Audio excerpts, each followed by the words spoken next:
Господин председатель. Mr. Chairman, today the members of the Security Council once again have to spend time in a meeting, although the positions of all parties are well known to everyone.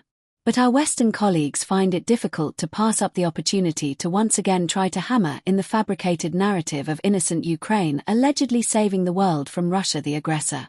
The scenario of such meetings is predictable and has not changed for more than 4 years. A set of unfounded accusations is read out against our country and standard phrases about an alleged commitment to peace. Well, maybe they will add something new, like the phrase "enough is enough." At the same time, they will not talk about the root causes of the Ukrainian conflict and their direct role in fueling it. Multiple shots at source. It was precisely under Zelenskyy that the persecution of the Ukrainian Orthodox Church, the harassment of monks and the destruction of Orthodox shrines occurred and took on ugly and tragic forms. At the same time, the West was not a bystander to the unfolding tragic events. On the contrary, it was precisely the West that all these years nurtured the Kiev regime under the cover of the Minsk agreements, and was pumping Ukraine with weapons and eventually turned it into a bridgehead for war with Russia. Mr. Chairman, European colleagues may talk endlessly about peace, humanity, and the protection of civilians, but behind this hypocritical rhetoric, it has long been impossible to hide the main thing. They are direct participants in the conflict around Ukraine. Money, weapons, ammunition, intelligence data, targeting, military training, and logistics, and, very importantly, the undermining of any nascent peace negotiations. They have long become elements of a unified strategy aimed at inflicting the maximum possible damage on Russia with the hands of Ukrainians. They are not stopped by the blood of civilians, nor the death of women, the elderly and children. And do you know why? Because they don't care how many people die, both in Russia and in Ukraine. All this verbal humanitarianism isn't worth a broken penny. Moreover, for the military-industrial complex of these countries, Ukraine has turned into a real goldmine. The thesis that Russia is suffering a defeat, but just a little more and tomorrow it will attack NATO countries, is a thesis that contradicts elementary logic. However, it continues to be hammered into the heads of European citizens and members of the international community, because all this militarization needs to be justified somehow. This is just a mockery of the intellectual abilities of those who can basically add 2 + 2. As for Ukraine, the Russian language is banned at the legislative level, and one can pay not only with their health but also their life for using it. Is this normal? We are awaiting a response from the Secretary-General to our letter, in which we draw attention to Zelenskyy's latest outrageous steps in this regard. The United States stands with Ukrainian citizens who continue to withstand attacks that destroy their homes, critical infrastructure, and cultural heritage. We need no more evidence of why the war must end. Neither should the Russian Federation, as it continues to take nearly 40,000 casualties each month. President Trump has made clear that Russia should make a deal, stop the killing, and end the war. Time is not on its side. Both sides must return to the negotiating table, as there is no military solution to this war. Russia speaks half-heartedly of negotiations while intensifying its attacks. It claims to want security while violating the sovereignty and territorial integrity of its neighbour. Every member of this council is calling for fighting to stop, but Russia refuses to listen. This escalation will not bring peace. More civilian casualties will not bring a sustainable settlement. The way forward is clear.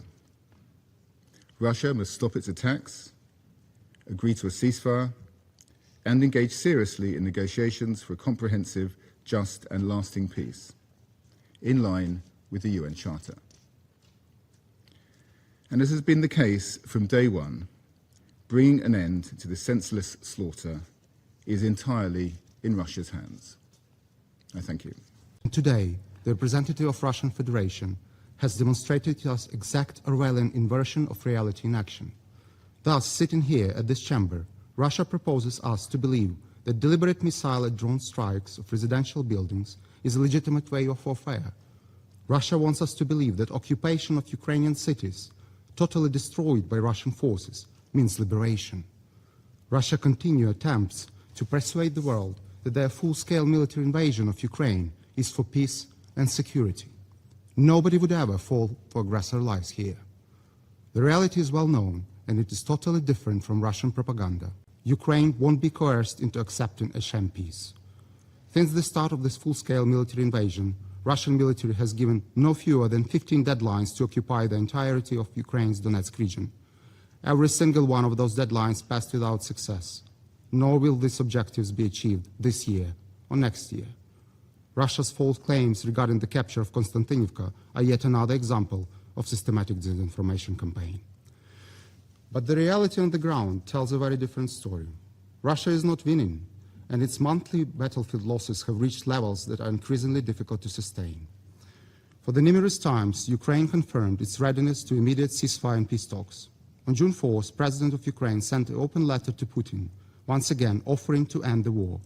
And we continue our talks with the United States and other allies on finding the most effective way to stop it. But Russia has no desire to do it. Moscow continues to reject every genuine peace initiative. Even today, in this chamber, instead of finding a way how to stop it, Moscow justifies the killings and spreads propaganda.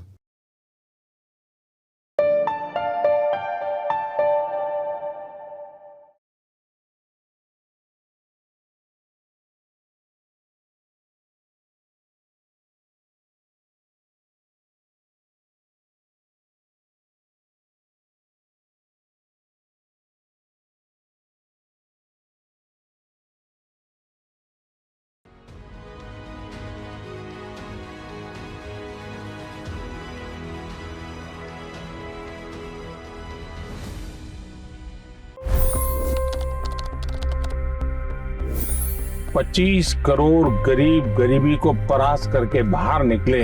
For the good of our nation, let's work together and let's truly make America great again. The fastest news breaks. Requested PM saying that we will have to speak to Putin and to Zelenskyy. The biggest news makers. The relationship with India is probably the most important bilateral relationship the U.S. will have for the rest of this century. The capital delivered quite an election result today. Expert analysis. The million-dollar question today is how to stop this dance of death. Ground reports. I'm standing at the crossroad of the Kumbh Mela. Behind me are more than 100 entry ghats. Long-form interviews. Exclusionary politics is reflected in Manipur case as well. You don't bother because this is a small state. Deep dive into burning issues. It's often said DRC could be the richest country in the whole world. It's because of what sits underneath. Why exactly did the US topple the Sheikh Hasina government? HT videos. We don't just break news, we break it down.